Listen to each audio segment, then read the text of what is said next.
Monsieur Belaïd Bouémé, président de l'Association des journalistes sportifs africains. Et Monsieur Bernard Everez, le directeur technique du PIAGE.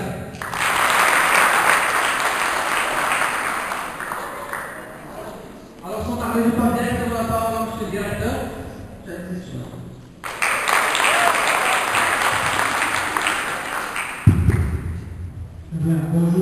Bonjour à tout le monde. Alors, on va sortir du cadre traditionnel, tellement académique. Aujourd'hui, ça nous fait plaisir de recevoir nos invités. Donc, pour d'abord une conférence qui précède cet grand événement qui est la deuxième édition des Universiades.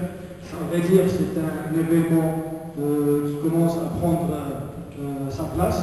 On a eu la première édition et je pense que cette deuxième édition, en tout cas je souhaite, sera beaucoup meilleure que celle de l'année dernière sur tous les plans.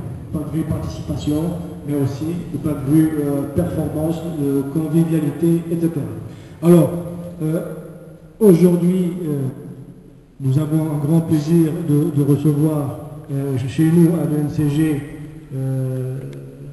des personnalités qui ont marqué le Maroc par leur dynamisme. Bon, alors, je vous présente, parmi nous, il y a si Aziz Daouda. Si Aziz Daouda, en tout cas peut-être que vous êtes jeune, je ne sais pas, moi, il me faisait plaisir. Quand on voyait, pour lui, on ne voyait pas courir, mais on voyait les médailles qui tombaient et le Maroc a gagné beaucoup de médailles.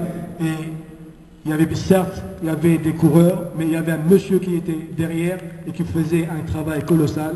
Merci Daoudi, ça nous avait plaisir. On était très heureux de voir le Maroc décrocher des médailles d'or. Et le drapeau marocain était parti.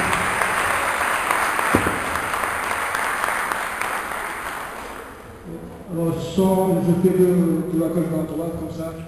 Parmi nous, le stade Rani Abdelrahim, qui est professeur d'économie, qui s'intéresse aussi à l'économie du sport, et qui est professeur à l'ENCG de Casablanca. Soyez bienvenus, cher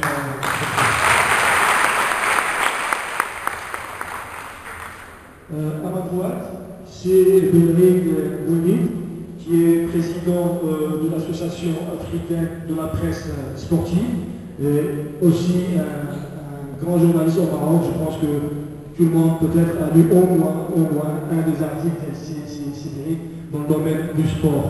Je le remercie. Et de plus, il revient ici à Jdida. Bon, il ne m'a pas demandé de le dire, mais quand même, il est de la région de la ville de Jdida. Et là où on est en train de me raconter que c'était un consulat de Portugal. Donc une ville là,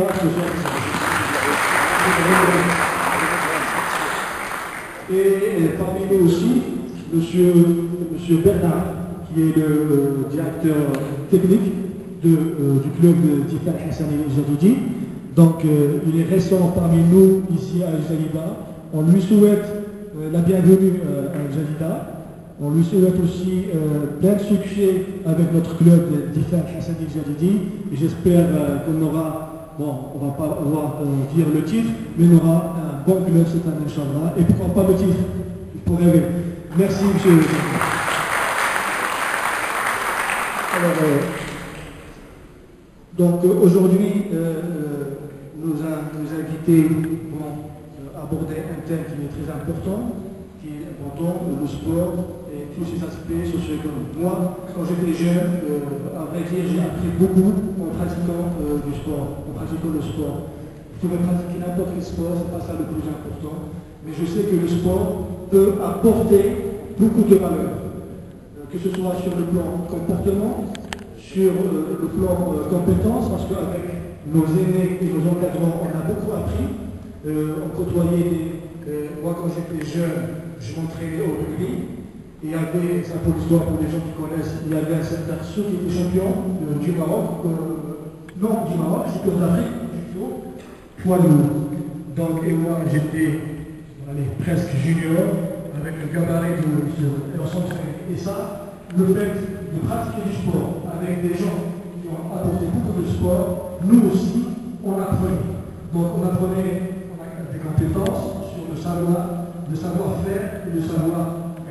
Bien sûr, le sport aussi, il y a beaucoup de valeurs, et il y a aussi l'impact économique, sûrement M. Akrali va nous parler de l'impact du développement du sport sur le développement économique et socio-économique. Je vous souhaite une très bonne conférence et je donne la parole à qui? Monsieur Azim.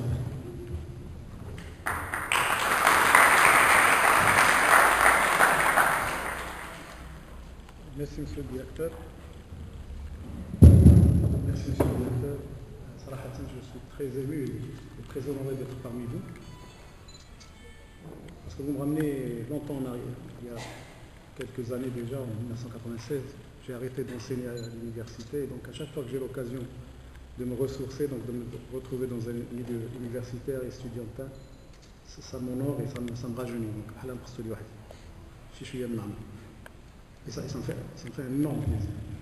Bon, comme dit précédemment, nous allons traiter de la thématique du sport, un peu et puis par la suite, on pourra, dans le cadre d'échanges entre nous, parce que c'est le plus important, ce qui est important, ce n'est pas ce que nous allons nous dire, mais ce que nous allons échanger avec vous. C'est ça qui est le plus important. Et donc, dans le cadre de cet échange, on pourra déborder de la thématique qui est celle d'aujourd'hui. Donc, initialement, il y a trois thèmes de base.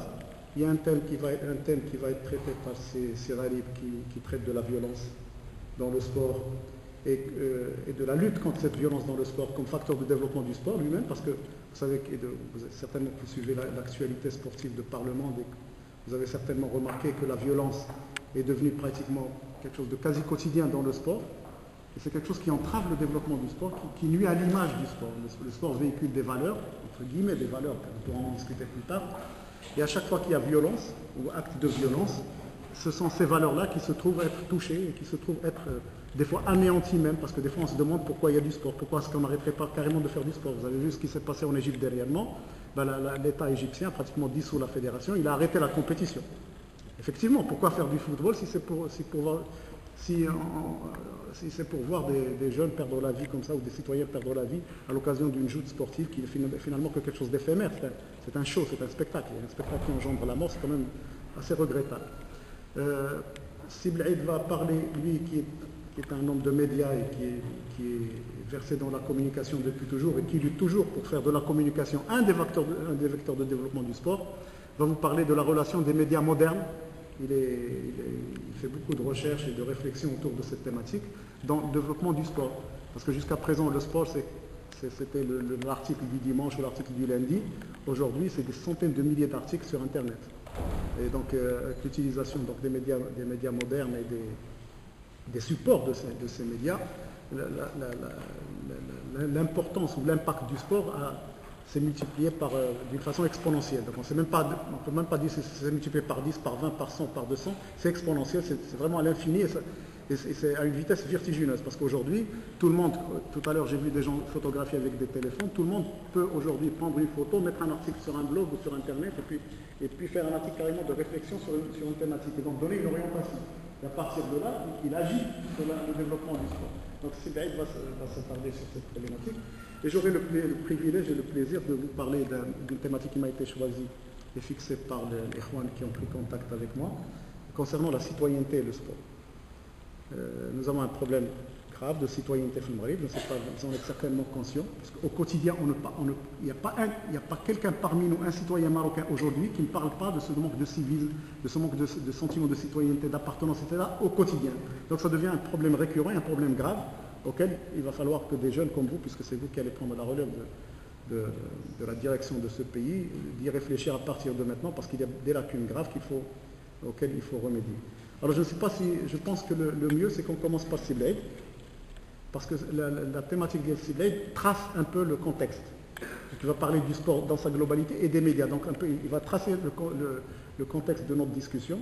Par la suite, je pense que c'est Ralid qui va parler, s'il le permet bien évidemment. Moi je suis toujours très content de rencontrer Ralid parce que c'est quelqu'un qui est un véritable passionné du sport.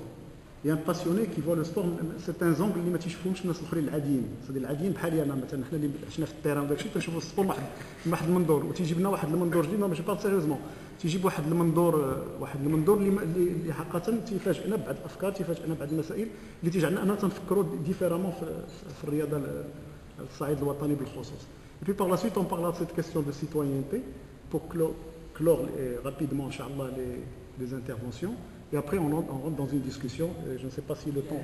Il y a aussi M. Bernard qui va parler de l'expérience de. Oui, alors justement. Alors, je viens à ça. Si vous voulez, ça c'est la thématique un peu globale de cette. Mais il y a un aspect très technique. Un aspect très technique qui a trait à la gestion des unités sportives. Des unités sportives dans leur globalité, clubs, associations, etc. Et nous avons la chance et le privilège d'avoir M. Bernard avec nous, qui a un peu, excusez-moi, passez-moi l'expression, bourlingué un peu partout dans le monde. Donc il y a une grande expérience en matière de gestion et de formation, notamment dans le football en particulier, et qui nous parlera justement de son expérience. Et je veux qu'on termine notre discussion avec ça parce que c'est très pratique. Et c'est à partir de là qu'on lancera la discussion de façon à ce que ce soit un échange autour de choses pratiques et réelles, de choses qui nous touchent au quotidien. Voilà, si vous le permettez. Donc la parole, c'est Blaïf.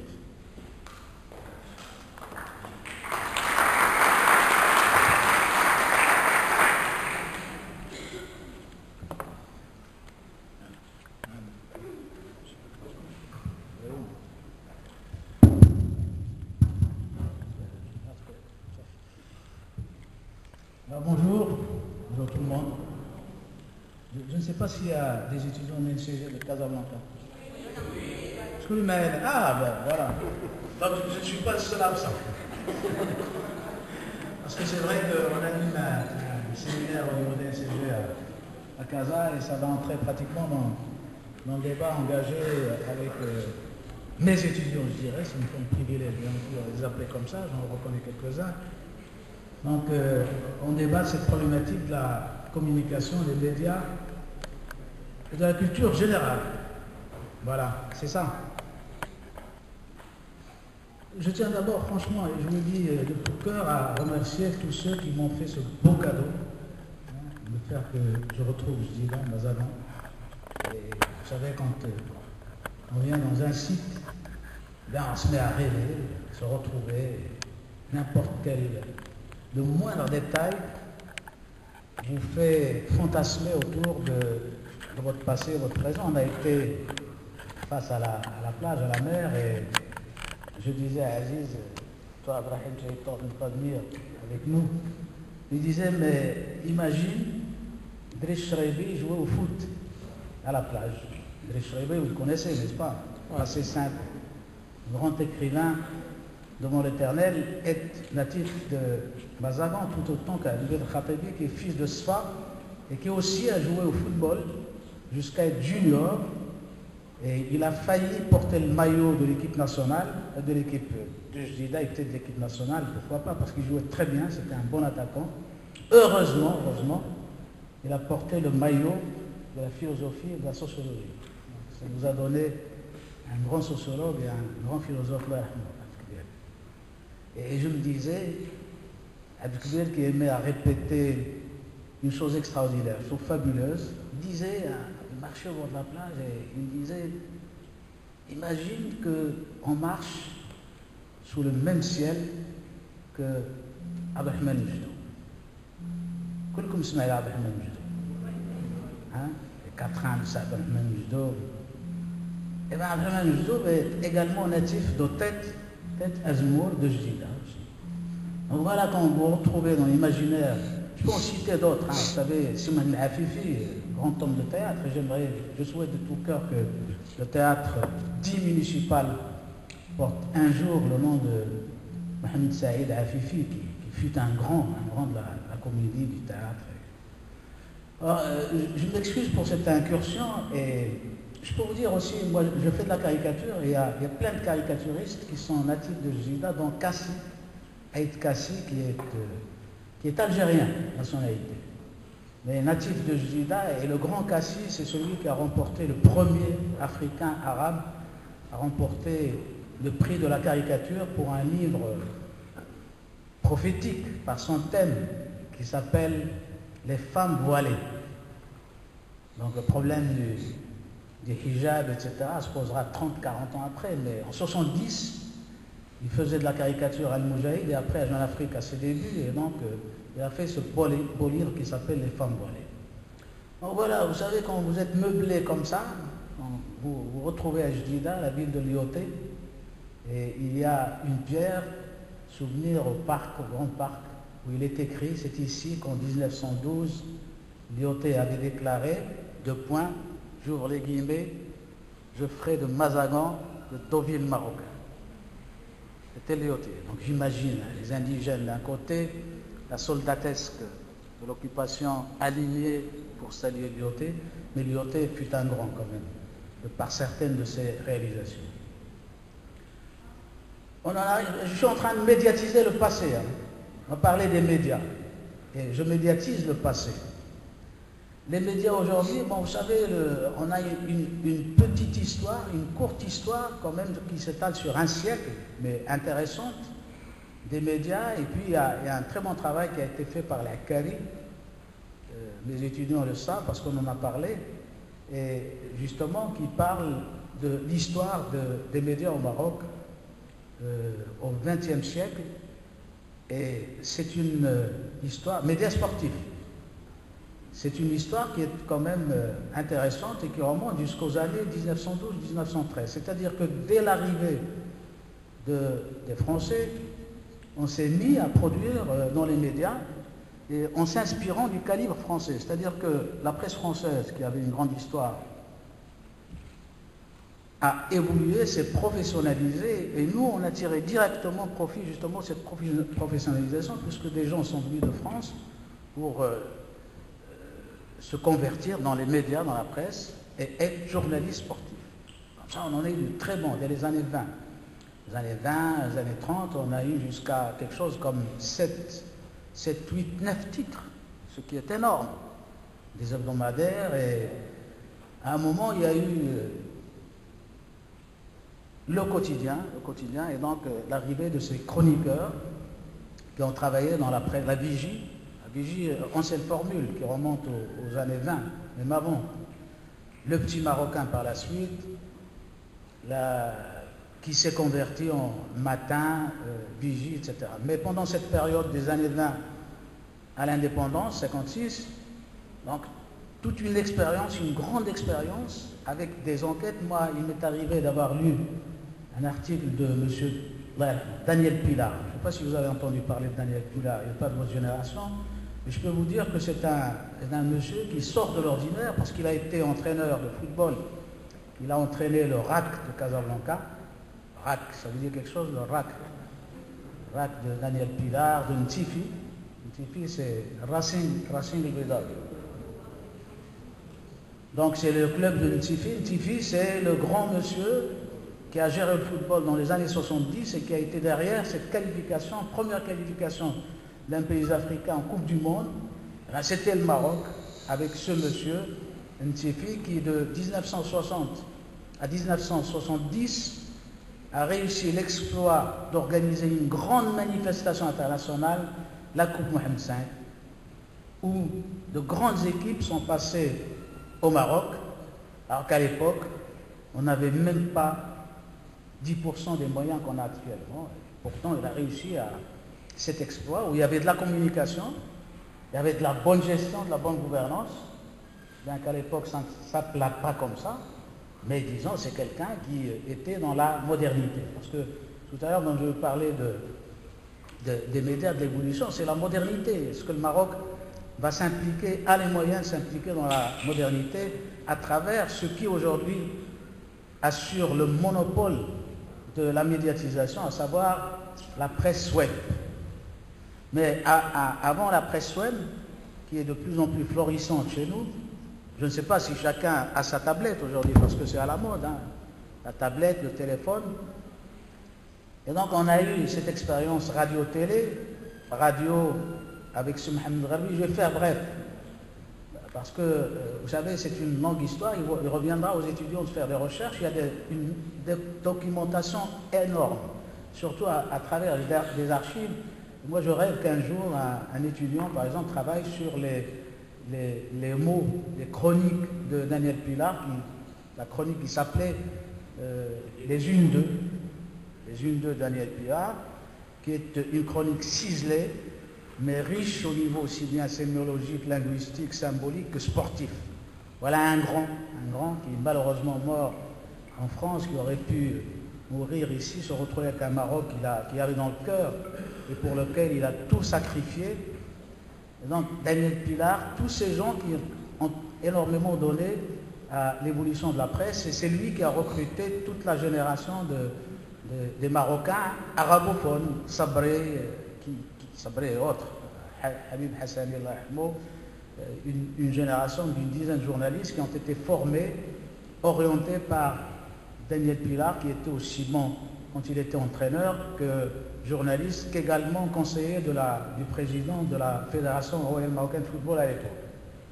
Donc, vous aviez affaire à des journalistes qui étaient en quelque sorte polyvalents.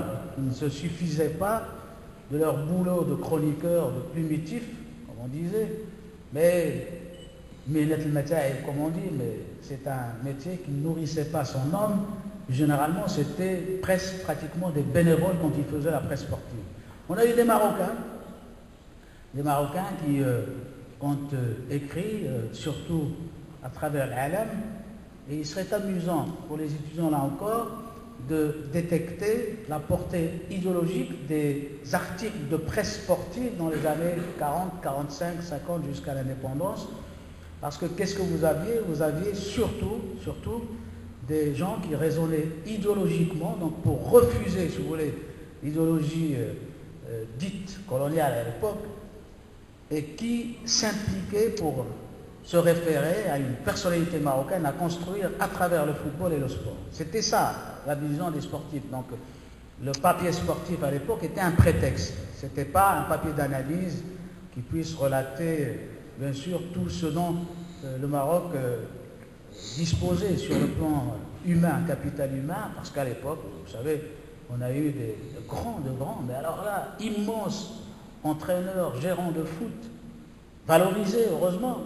On a eu l'Arbi Moubarak, la perle noire, Arbi Moubarak qui a joué en France, et où encore? En France, et puis qui a été où? En Espagne, à l'Atlético de Madrid. Et il y a eu aussi le Père Gégaud. Certainement que vous avez entendu parler du Père Gégaud, mais Père Gégaud, c'est l'un des premiers bacheliers du Maroc. Le bac en 1923-1924. Et dans les années 30, il se retrouve entraîneur de foot. Alors les gens, il est fondateur du WAC aussi, il faut le dire. Et quand vous avez le bac dans les années 20, vous savez, vous êtes prédestiné à avoir une grande carrière, je ne sais pas, dans l'administration. Et lui, il a choisi le foot. Et le Père Gégaud, c'était l'intellectuel du football à l'époque. Il était chroniqueur.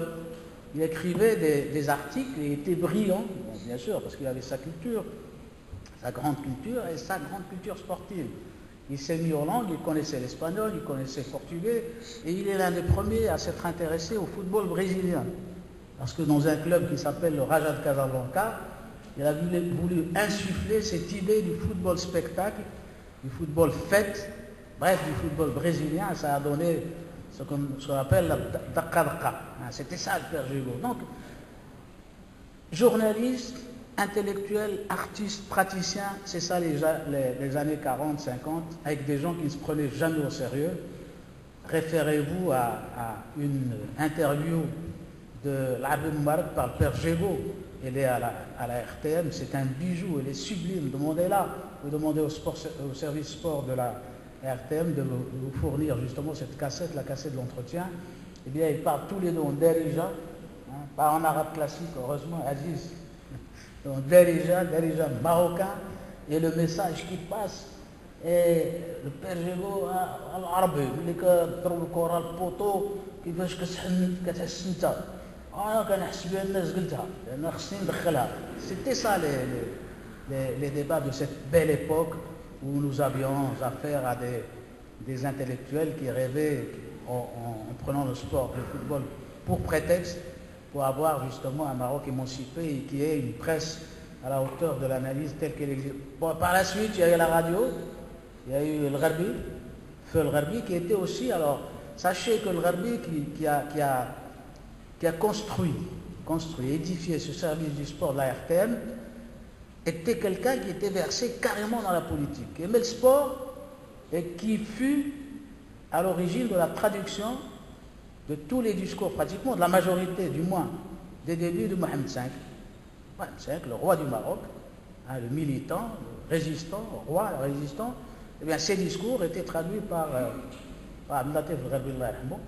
Et Abdelatif el-Gharbi se retrouve par la suite également dans la presse sportive. C'est vous dire que les journalistes sportifs à leur début n'étaient pas des nuls sur le plan culturel. Qu'au contraire, ils avaient un background, une maîtrise cognitive du savoir, pouvaient parler philosophie, histoire et aussi sport, mais pour valoriser le sport, c'est Abdelatif el-Gharbi qui fut le premier président de l'association marocaine de la presse sportive et également le premier à avoir couvert des Jeux olympiques.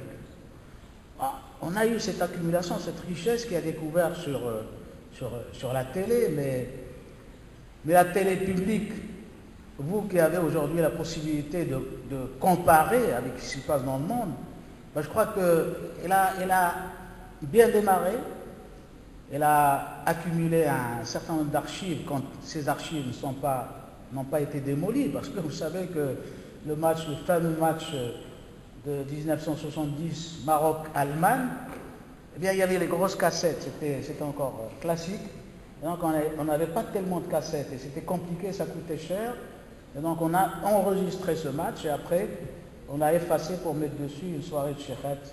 Il y avait, je sais pas, après quand on a cherché ce match, on ne l'a jamais eu, c'est grâce aux Allemands qu'on a pu accéder à cette archive. Oui, parce qu'à l'époque, ils devaient effacer, ils ne pouvaient pas archiver. C'est plus comme aujourd'hui. Donc comme ça, on a perdu des tas d'archives. Attention, il n'y a pas que ce match-là, mais on a perdu des personnalités monstres dans le domaine de la culture, de la musique, des arts, qui étaient passés à la télé à l'époque. Et on a été dans la contrainte d'effacer pour mettre autre chose dans le cadre de l'événementiel. Donc, vous me poserez des questions tout à l'heure, si vous voulez, sur la TVM, mais je suis sûr qu'aujourd'hui, c'est pas moi qui le dis maintenant, c'est le ministre de la Communication qui l'a dit, c'est pas moi. Donc, le ministre a dit, la Communication du Maroc, a dit la TVM, la télé marocaine, la SNRT, c'est de la honte. C'est lui qui l'a dit, c'est pas moi. Donc, ils le disent, nous on l'a pensé pendant très longtemps, personne ne nous a écouté.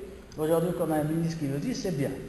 Donc, c'est une honte. Donc, je n'aime pas traiter de la médiocrité personnellement, parce que c'est facile. Vous savez, je peux casser, mais c'est du médiocre, ça ne m'intéresse pas. Je préfère aller au plus intelligent, parce que c'est plus complexe. Alors, aujourd'hui, la presse écrite, ce qu'on appelle comme étant presse papier.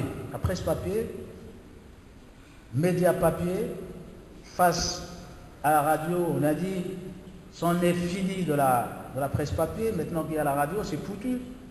La presse papier n'empêche, est aujourd'hui présente, et se défend même très bien.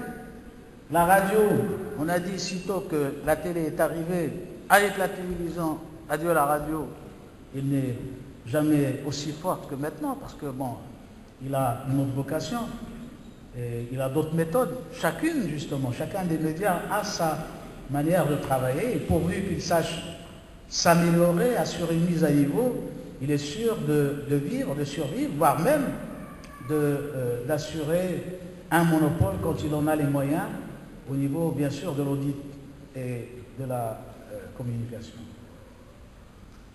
Et aujourd'hui, après tout ça, après toutes ces expériences de 40, 50, je ne sais pas, 60 ans sur lesquels il faudrait travailler de manière rigoureuse, il y a des archives, il faudrait que, étudiants, vous y alliez et que vous nous ramenez justement tout ce qui, dans cette période de l'histoire du Maroc, qui est spécifique au Maroc, est intéressant à relever, à faire ressortir pour essayer de réussir une véritable mise à niveau de tout ce qui est média. Aujourd'hui, il y a la presse web dont parlait Aziz tout à l'heure lors de la présentation qui fait le monopole. Nous sommes quelque chose comme 30 millions de visiteurs marocains de ces sites divers.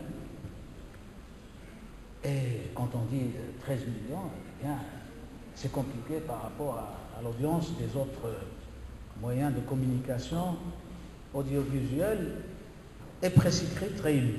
D'ailleurs, aujourd'hui, comme aux États-Unis, maintenant en France, eh bien, tout le monde est en train de tout chambouler pour être dans la presse web. On ne peut plus aujourd'hui fonctionner normalement. D'ailleurs, certains journaux sont morts parce qu'ils n'ont pas pu s'impliquer dans la presse web. Alors, presse web avec son interactivité qui fait qu'aujourd'hui, tout le monde est journaliste, tout le monde est lecteur, et d'ailleurs, le web peut assurer une couverture au niveau non seulement de l'information telle qu'elle est ramenée. Moi, je ne parlerai pas d'information tout à l'heure, on en discutera, parce qu'il faut quand même des normes. Il faut aussi le respect de l'éthique, de la déontologie pour être journaliste, informateur. Aujourd'hui, c'est possible. Avec la proximité qui est assurée par le web, eh bien, tout le monde peut être journaliste. Mais avec quelle technique et dans le cadre de quelle déontologie pour que l'information du web devienne réellement l'information. Aujourd'hui, on se défoule. Aujourd'hui, c'est tous ceux à qui on a pendant très longtemps confisqué la parole qui récupèrent pour s'imposer et imposer leur voix. C'est ça finalement le Facebook et tous les autres, le web. On ne parle pas de moi. Moi, j'ai été au Salon international du livre. Il y a eu beaucoup de débats avec les jeunes du 20 février. Et la problématique posée pour les jeunes, c'est ça. La SNRT, on ne s'y reconnaît pas. Les médias officiels, on ne reconnaît pas.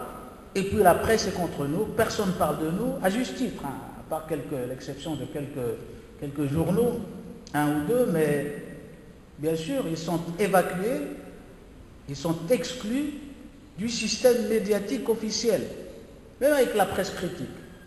Et leur réponse, c'est nous, donc on se mange. On a le moyen de nous exprimer, on le fera tel que nous, on le désire. Puisqu'on sommes ignorés de l'autre côté, eh bien, nous parlons de nous. Tout en étant correct et juste comme revendication, on peut parler de soi. Mais il ne faut pas que ça tombe dans le nombrilisme, hein, qu'on ne devienne pas narcissique quelque part. Il faudrait que cette ouverture se responsabilise au niveau du discours, des techniques et de la compétence au niveau de l'information et aussi de l'éthique.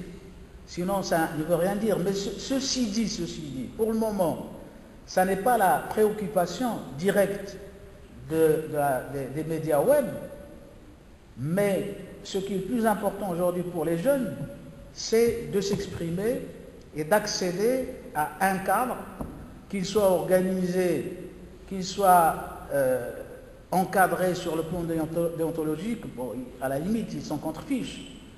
Mais le plus important aujourd'hui, c'est qu'il y ait cette liberté d'expression qui, malheureusement, n'est pas encore encadrée pour intégrer, au moins au niveau du domaine de la presse sportive, j'espère et je sais que la majorité d'entre vous accèdent à ces sites qui prolifèrent et de plus en plus. Ils s'intéressent au sport, se spécialisent dans le sport, parce que le sport, ça n'est plus ce phénomène hybride qui répond à une hybridation, mais c'est devenu aujourd'hui quelque chose de très très important qui pèse au niveau sociétal, au niveau économique et financier, au point que, et ça n'est pas Abraham qui va me démentir là-dessus, de s'impliquer dans ce qu'on appelle désormais, même chez nous, l'économie du sport. Et tout ça aujourd'hui est en construction, mais parallèlement, et je ne crois pas qu'on soit parvenu encore à faire en sorte qu'il y ait une imbrication entre un secteur comme l'économie du sport et le secteur des médias. Chacun travaille dans son petit coin et jusqu'à valeur aujourd'hui, vous le savez très bien, la problématique essentielle aujourd'hui posée au niveau du football, qui est le sport le plus populaire, c'est celle de la communication. Je dirais sous-communication ou alors à-communication, pour inciter à réfléchir sur l'absence de communication qui est l'une des caractéristiques malheureusement de tous les secteurs d'activité au Maroc, et je dois reconnaître que le Maroc ne communique pas. Donc il n'y a pas de raison que seul le football sorte de l'ordinaire, n'est-ce pas, pour communiquer de manière idéale. Non, ça viendra quand la communication sera institutionnalisée, mais dans le respect des règles. C'est-à-dire qu'on n'attende rien de l'État, mais qu'il y ait une coupure entre l'associatif, le domaine du privé et le public qui a d'autres vocations que celle justement d'encadrer la communication. C'est une honte, par exemple, d'avoir un ministre de la communication. Cela rappelle une période sinistre dans l'histoire de l'humanité que je ne veux même pas citer, parce qu'un ministre de la communication, ça ne devrait pas exister. Nous sommes en matière de liberté d'expression, et à ce niveau-là, il revient en professionnel, tout en comptant sur l'aide de l'État, pour encadrer, pour légiférer, pour légaliser, créer un cadre légal, de faire ce travail-là, et de laisser à la société civile le soin justement d'arrêter sa communication telle qu'elle devrait exister en tant qu'idéal, impliqué bien sûr dans ce qui préoccupe les Marocains le plus, le développement du pays, et qu'on ait une communication citoyenne au service du développement. Donc tout ça est à venir, tout ça arrive. Nous avons accédé à toutes les formes de communication aujourd'hui avec le web, où nous avons l'image, nous avons le son, nous avons l'écrit, nous avons l'illustration, où nous avons beaucoup de pratiquants, mais malheureusement, généralement, vous tombez sur des utilisateurs qui manquent soit de professionnalisme, quand il s'agit de maîtriser le métier de communication, de médias et de journalisme, soit de sa déontologie qui est obligatoire. On ne peut pas être crédible, n'est-ce pas, en tombant dans la diffamation qui relève de la justice. Et je vous assure qu'à l'avenir, il y aura beaucoup de procès à ce niveau, surtout dans un pays où même la justice n'est pas spécialisée en matière de médias, ni de sport d'ailleurs. Vous allez devant un magistrat, il va confondre un voleur de poules à un joueur de foot. Si jamais il y a problème, litige entre un journaliste et un joueur de foot, assurez-vous que pour lui, le journaliste devient vite fait escroc. Et là, nous sommes dans cette figuration malheureusement qui fait que c'est un grand chantier aujourd'hui en édification et où la dimension média n'a pas encore été abordée de manière, je ne dirais pas scientifique, mais tout simplement sociologique, historique, pluridisciplinaire, qui puisse faire en sorte que le Marocain ait des médias qui soient à la hauteur de ses attentes et aussi des médias impliqués de manière professionnelle dans ce qui préoccupe le plus les Marocains, des médias au service du développement. Je ne sais pas, Monsieur le Président, si j'ai abusé de mon temps. Donc, je vous laisse le soin tout à l'heure d'intervenir sur ces problématiques que j'ai posées sous un angle interrogatif pour les problématiser plutôt que de faire dans le cours académique où je vous aurais asséné, n'est-ce pas, des matraques de réflexion dans un cadre pédagogique orthodoxe, rigoureux.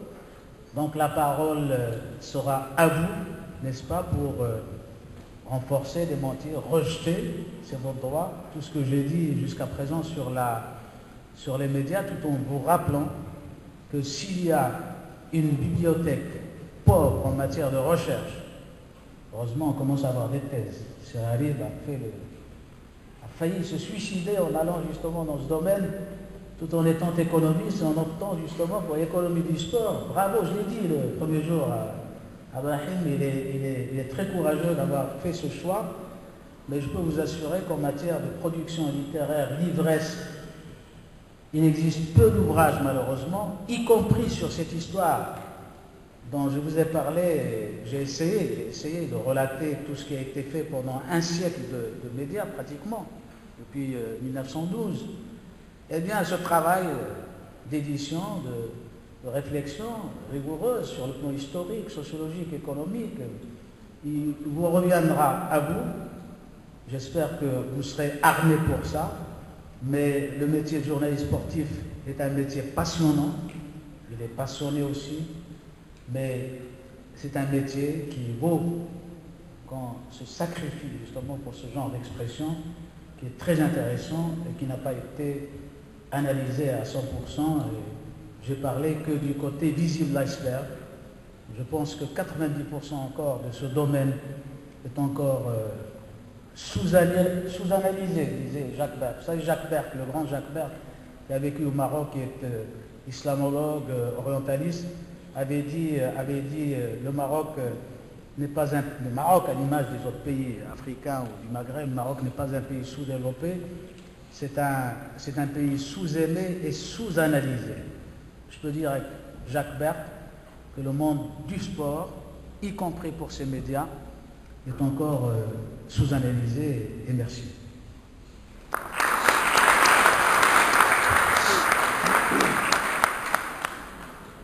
Vous comprenez maintenant pourquoi on a postulé le camarade président. Vous avez saisi qu'il a été très militant dans une partie de son exposé, très technicien dans une autre partie, et puis assez autoritaire dans l'autre. Il est finalement véritablement un camarade président. Donc je cède la parole rapidement à Abdelrahim Hanif. Je ne me présente pas parce qu'une partie des étudiants présents ici en salle le connaissent mieux que moi et connaissent parfaitement parce que le pratique au quotidien et je vous en envie. Parce qu'il y a un ami qui mais je ne le vois pas très souvent malheureusement. Donc je n'ai pas l'occasion de rencontrer Cyril très souvent. Un petit snatch. Bah tu vois, moi j'ai crié. Hein. Non, c'est bon. Donc je cède rapidement la parole à Abdelrahim qui va parler de la lutte contre la violence dans les stades, un vecteur important du développement dans l'économie du sport.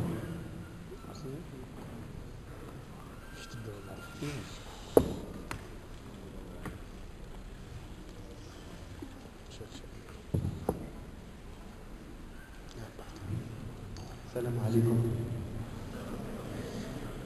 Merci, Sir Aziz. Alors, je ne peux pas vous cacher qu'aujourd'hui, j'éprouve une grande joie d'être parmi vous. La joie est double quand on sait que l'invitation est en rapport avec une réflexion sur l'économie du sport. Belhaïd en particulier sait que depuis 2006, avec l'organisation du premier mini-colloque sur la gouvernance sportive à Lyon africain, j'ai décidé d'orienter mon intérêt de la réflexion vers l'économie du sport, en particulier vers la gouvernance sportive. Alors aujourd'hui, je dirais 5 ou 6 ans après, je suis très content des résultats parce que au cours de ces 5-6 dernières années, j'ai été invité au moins une vingtaine de fois à des écoles supérieures, à des universités, justement pour réfléchir avec les étudiants sur des thématiques en rapport avec l'économie et la gouvernance du sport. Donc, on commence justement à y croire.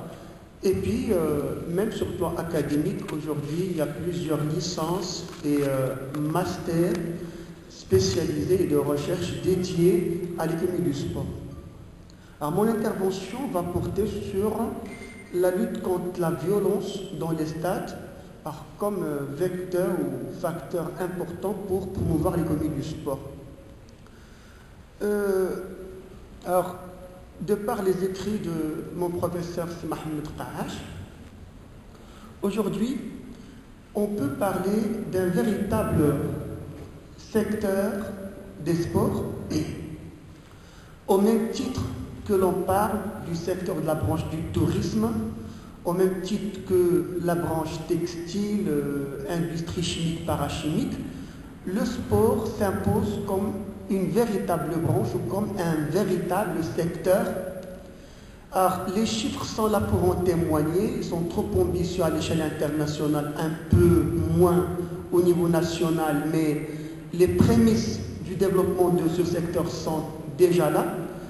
Alors, selon Mohamed Qahash, éminent chercheur en économie du sport, le premier d'ailleurs au Maroc, l'économie du sport représente à l'échelle internationale comme quelque chose comme 2% de la richesse au niveau international, donc 2% du PIB mondial, alors quelque chose comme 3% par rapport à la population active employée à l'échelle internationale.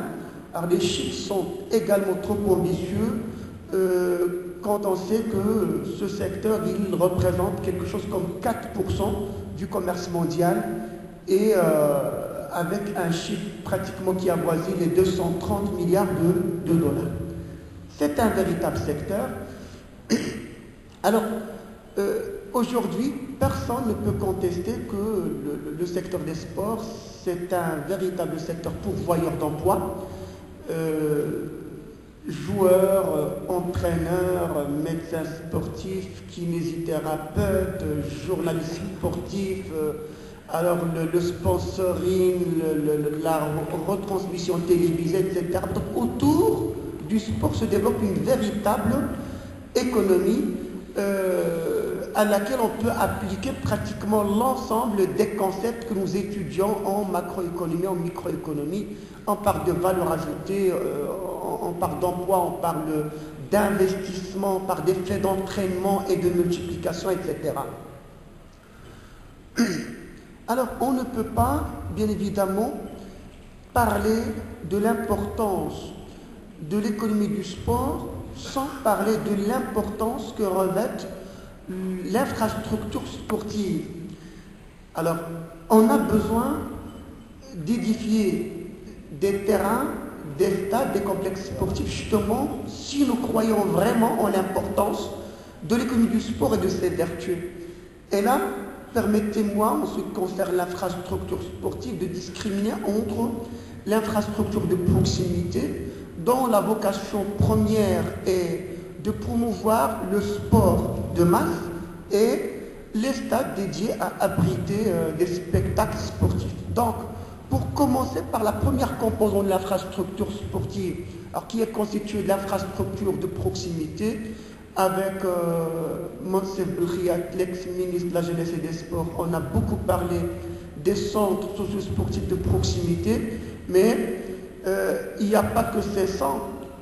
Dieu sait qu'on a besoin de forêts, de jardins corrects, de terrains corrects au niveau des collèges, des lycées, des écoles, des universités. C'est ça, et c'est ça seulement qui peut promouvoir, qui peut booster la pratique sportive de masse. Et ce qui intéresse l'économie au niveau de cette pratique sportive de masse, alors c'est entre autres la consommation par les citoyens des équipements de sport. Alors des survêtements, des chaussures de sport. C'est dommage que la pratique sportive est estimée à 6% de la population marocaine. Bon, on estime que 6% des Marocains seulement exercent régulièrement du sport. Il est quand même désolant de savoir ou d'apprendre que alors, la pratique licenciée représente un peu moins de 1%. Alors, c'est désolant, mais ça montre à quel point, si l'on s'attaque à ce créneau, à cet interstice, en fait, il y a moyen de développer une véritable économie à travers la production et la consommation des articles de sport. Mais, alors, il n'y a de véritable richesse que la richesse humaine. Et là, on peut rapidement établir le lien entre le sport et les ressources humaines. Alors, le sport, il a été, je dois prouver scientifiquement qu'il accroît la productivité en entreprise, qu'il réduit l'absentéisme et qu'il réduit considérablement les budgets de l'État consacrés à la santé. Donc, investir dans le sport est de nature à créer une véritable richesse, à créer énormément d'opportunités, mais également c'est de nature à faire des économies au niveau du budget de l'État.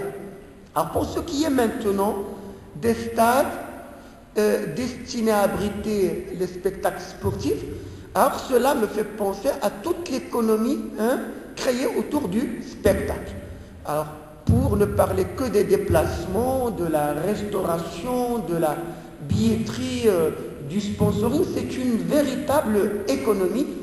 Alors une ville comme Safi, avant que l'OCS ne soit promu en première division, c'était tout simplement une ville isolée. Et la ville de Safi doit énormément à l'OCS.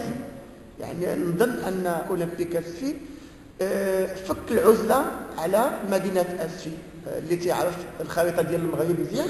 إلا بغينا نمشيو من الجديدة لأسفي، إلا مشينا في الناسيونال القديمة تندوزو على زاوية سيدي إسماعيل، خميس الزمامة إتسيتيرا، وتمشيو 3 بوكدرا، ومن بعد 6 غزولة ما تندخلوش لأسفي، لأن أسفي خصك تعرف شوية على اليمين عاد وبالتالي المدينه بقات مهجوره. ربما انا من الناس يعتبروا باللي alors ce cloisonnement justement n'est plus justement en raison du sport, alors qu'il doit beaucoup justement à l'OCS.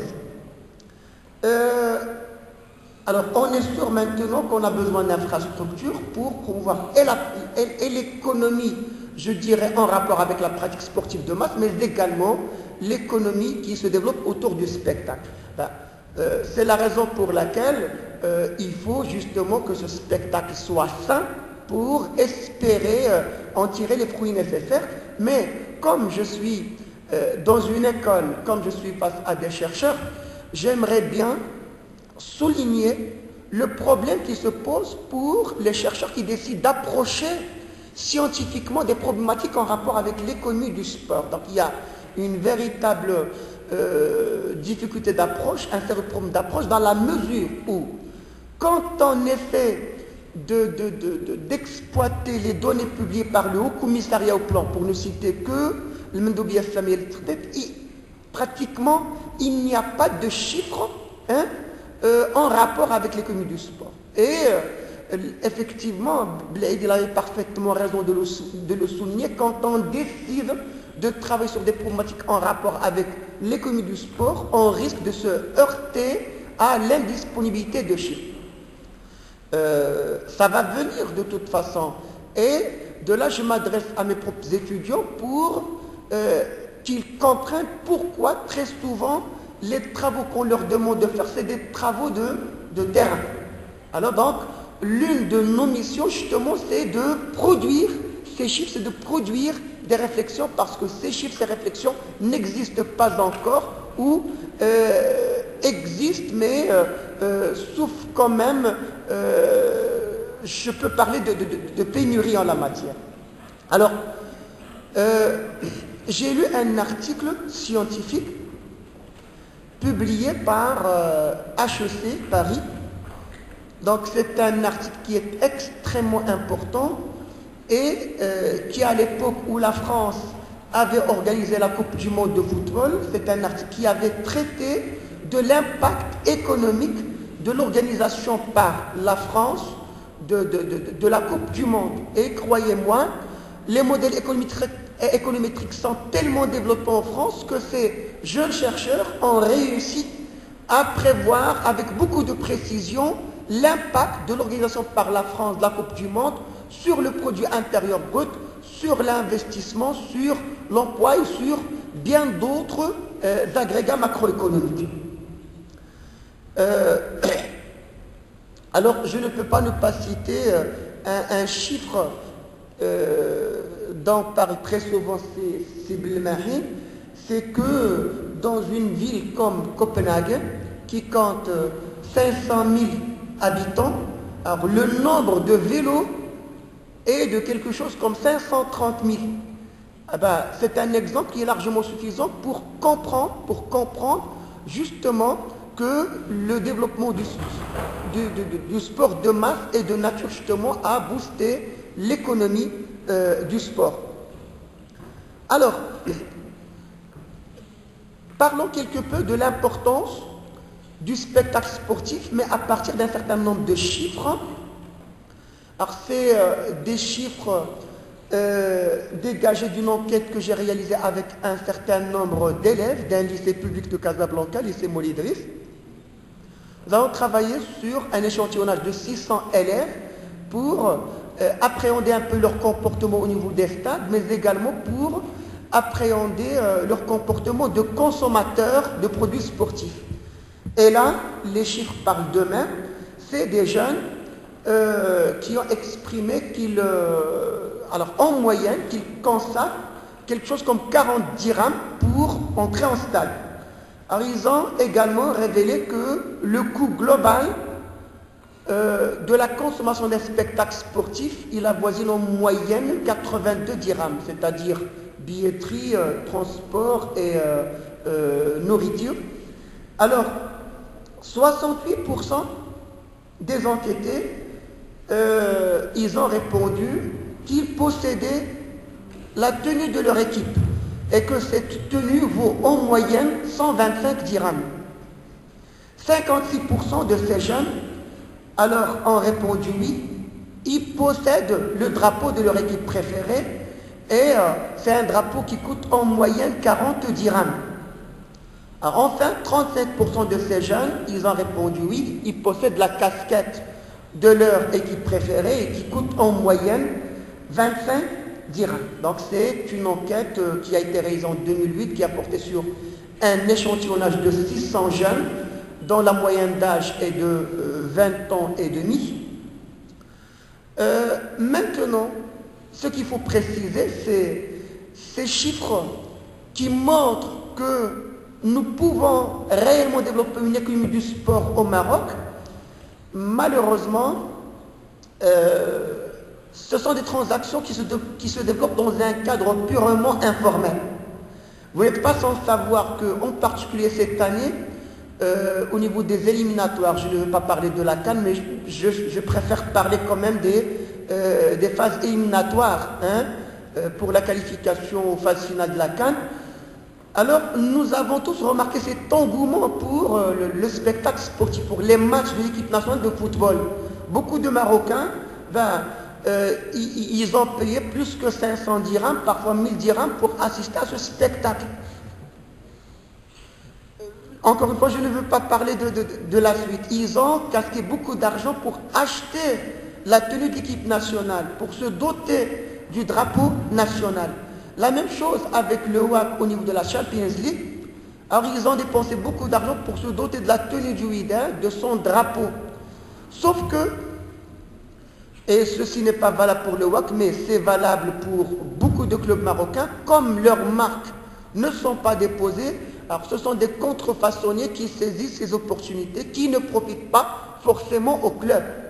Alors c'est dire que les clubs marocains, au moment où nous parlons de professionnalisme, ils doivent justement commencer peut-être par déposer leur marque, mais faire l'effort marketing nécessaire justement pour tirer le maximum de l'exploitation de leur propre marque.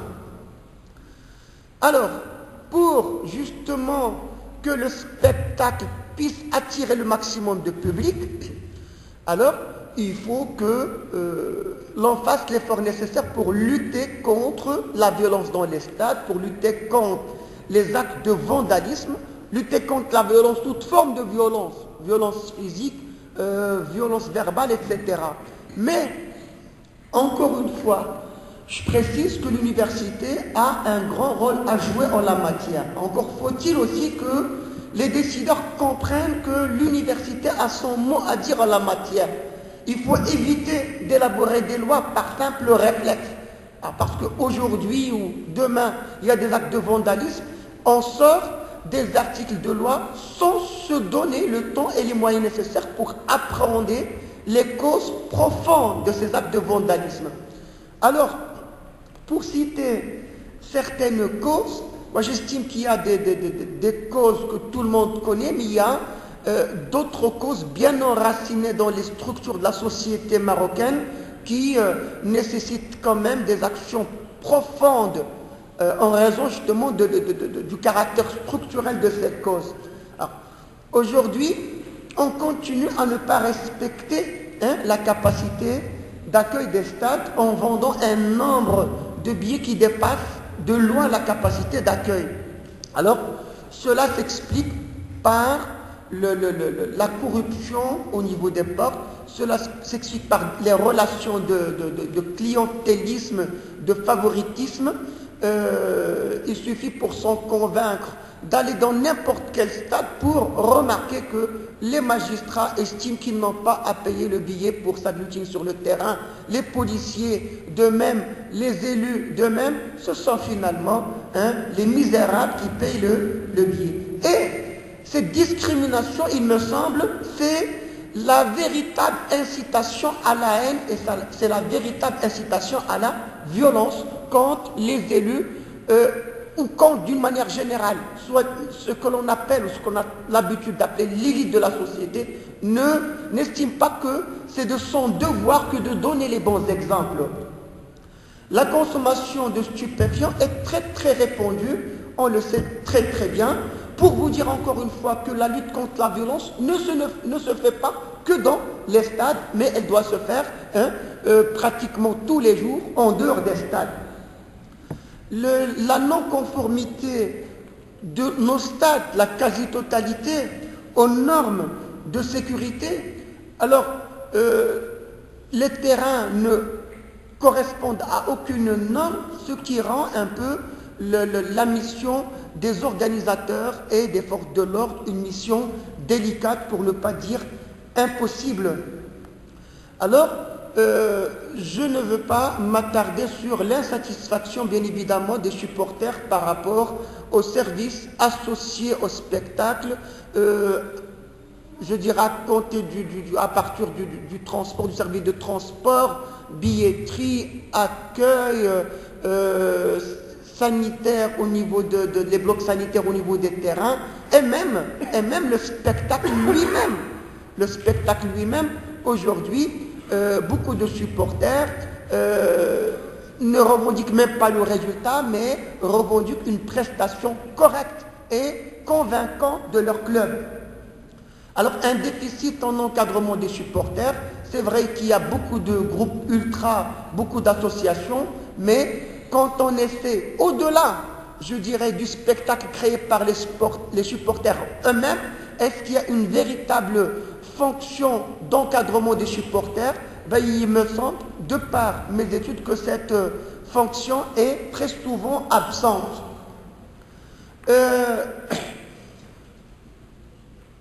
Une approche a dominé comment dirais-je, les terrains pendant plusieurs années, le terrain des couloirs collectifs. Pendant plusieurs années, on a accepté que les Marocains se dirigent vers les stades le dimanche, justement pour se libérer de ce surplus en fait d'énergie, justement pour éviter de l'employer dans des sit-ins, dans des grèves, ou pour exprimer leur mécontentement par rapport aux conditions de travail, ou par rapport, je dirais, à des abus dont ils sont victimes pratiquement dans leur quotidien. Et c'est un sérieux problème, parce que si l'État a accepté volontairement d'utiliser le terrain comme des couloirs collectifs, on ne peut pas, du jour au lendemain, décider de retirer, comment dirais-je, au terrain cette fonction qu'on a accepté qu'elle soit la sienne pendant plusieurs années. Et puis les acteurs, les autres acteurs que sont les entraîneurs, les joueurs, les arbitres, qui ne donnent pas toujours les bons exemples. Aujourd'hui, كاين واحد العبارة أنا لا أقبلها، لم أقبلها قط فيما مضى ولن أقبلها في المستقبل. يعني تيقولوا الصحافة بزاف ولقد قام بعض المحسوبين، يعني تنحاولوا نهولوا من ولكن aujourd'hui il faut avoir l'audace et le courage de considérer que notre société souffre d'une crise de valeurs, d'une crise d'éducation. Alors, l'école ne joue plus efficacement son rôle, la famille ne joue plus efficacement son rôle, le quartier ne joue plus efficacement son rôle. C'est dire que le problème n'est pas purement technique, mais c'est un problème structurel qu'on ne peut pas dissocier de la problématique générale de sous-développement. Voilà quelques solutions techniques que tout le monde connaît d'ailleurs. Alors, encore une fois, au niveau du tiers-monde, c'est l'application qui a toujours posé problème. La numérotation des places. ايوا الملعب ديال مراكش قمنا لي سياج النهار الاول، ولكن النهار الثاني داك الشيء ما سلكناش. كاين واحد الناس ما سلكهمش، وحنايا قلنا نرجعوا للعادات ديالنا القدام. والانسان تخيلوا معايا بالله عليكم، واخا يكون من اعقل العاقلين وانتليكتوال واللي بغينا، شاد داير لا كو باش يدخل التيران ديال الماتش ديال المغرب 12 ساعه وما خداش البيي وباع له مارشي نوار ب5 ديال الاضعاف ديال الثمن ديالو، وغادي يجي النهار ديال السبيكتاكل غتقول له ما عندكش اون بلاص، غادي يتفرقع. Alors pour vous dire que les responsables ou les pseudo-responsables, ils ont une grande part de responsabilité. Alors, la numérotation des places, mais également le respect de la capacité d'accueil des stades. Alors aujourd'hui, la police que nous connaissons me paraît personnellement, et j'assume mon entière responsabilité, dépassée par les événements. Aujourd'hui, on a vraiment besoin d'une police spécialisée, une police secrète, mais également une police spécialisée dans le maintien de l'ordre dans les stades. Parce que le policier dit à l'avant-point, ماشي هو ديال الحبس، ماشي هو ديال الملعب، ماشي هو كل حاجه عندها المتخصصين ديالها. Alors c'est بالعيد il a parlé على التخصص في العداله في لا جوستيس، وربما التخصص حنا محتاجينه في جميع الميادين. Et j'ai très souvent proposé que l'on profite, que l'on exploite l'expérience des auteurs d'actes de vandalisme. خلينا كاين اللي غادي يشوفهم غير بحال اسلحه الدمار الشامل، des armes de destruction massive, mais moi je les vois également comme une mine d'or اللي نقدروا ناخذوا منها التجربه ديالها باش نحاربوها. يمكن في les pays qui se respectent, les pays développés, etc., il y a l'expérience des stadiers, mais sachez que les stadiers sont très souvent recrutés parmi les leaderships des ultras, et donc ils connaissent très très bien les manières développé ça et là par les jeunes supporters. Alors, l'accentuation du contrôle au niveau des portes, et quand on parle des caméras, moi très souvent, je dis la caméra ما خصهاش تشد الجمهور، خصها ندوزوها تشد البيبان وغادي تشوفوا pourquoi il y a des actes de vandalisme. Donc il faut contrôler les contrôleurs en quelque sorte. Alors, l'interdiction des terrains aux mineurs, on en parle, mais justement c'est difficile à mettre en œuvre. Et puis, là, pour votre information, ce sont des solutions qui nous ont été proposées par ces jeunes, qui sont très souvent des auteurs d'actes de vandalisme. Aujourd'hui, très souvent suite à des défaites qui touchent ou qui affectent l'amour-propre des Marocains, alors les jeunes n'hésitent pas à revendiquer une refonte carrément de la gestion des affaires footballistiques. Alors, croyez-moi, l'objectif de cette image n'est pas de vous heurter. Je vous dois beaucoup de respect. Je respecte l'université, mais justement, je l'ai fait exprès de projeter cette image pour montrer que le problème de vandalisme, il est en étroite relation avec la problématique ou le problème de l'éducation. هذا اش عارف هذا الوليد هذا ما تعرف مسكين حتى شي حاجه داك الشيء اللي داك الشيء كيف ما تبعنا كيف ما يفا agir il est façonné je dirais d'une quelconque manière. Et donc alors il faut revaloriser la famille, il faut moraliser la vie tous azimuts dans tous les sens. C'est un sérieux problème aujourd'hui. Il faut un encadrement réel des supporters et pour ne pas mettre la responsabilité que sur le dos des autres, nous, à l'université, il nous appartient de creuser profondément, de chercher les causes profondes. ولكن attention, يعني نعتبر المهمة ديالنا تتسالي à partir du moment qu'on publie les résultats de nos recherches, salina, pour ne pas perdre, je dirais, en crédibilité et en impartialité. Pour faire des enquêtes, pour publier les chiffres, etc., les réflexions, stop. Il y a l'approche juridique avec la publication, la promulgation de la loi 0909. Oui, on a besoin de lois, mais plus que les lois, on a besoin de les faire respecter. Et ces lois ne doivent pas être le résultat du hasard ou comment dirais-je, d'un certain nombre de réflexes ou de jugements précipités qui ne sont pas bâtis sur une parfaite appréhension du phénomène. امتى خرج هذا القانون؟ كان مشكل وقع في استاد الحياتي في مراكش ما بين الوداد والكوكب. عقلتوا على الماتش وقيل عليه الشيء الكثير. أنا عارف هذا القانون غادي يجي بحال هكا لأن ce même soir même à l'époque c'était qui le ministre ديال لا جونيس c'était madame نوال المتوكل. السيدة الوزيرة قالت بالحرف الواحد لقد انتهى زمن التفكير ويعني لقد انتهى زمن التحليل والتمحيص واللقاءات وهذا. ما قالتهاش ولكن قالت لك راه شكلنا واحد اللجنه فيها الدرك الملكي والعدل والامن الوطني. شوفوا شكون الدرك والامن والعدل. ما كاينش الانديه ما كاينش الجمهور ما كاينش جمعيات المحبين. كان بان باللي هذا القانون c'est une loi qui privilégie le bâton sur la carotte. Et donc c'est une loi qui vaut ce qu'elle vaut. Il y a certains volets que l'on peut appliquer. Il y en a d'autres qui, pour les appliquer, on a besoin des moyens. Il y en a d'autres qu'on ne peut aucunement appliquer. Ou alors, comment sortir cette loi alors que il n'y a pratiquement aucune rigueur par rapport au respect des normes des infrastructures sportives qui abritent les matchs. Donc, où est donc la responsabilité du ministère lui-même?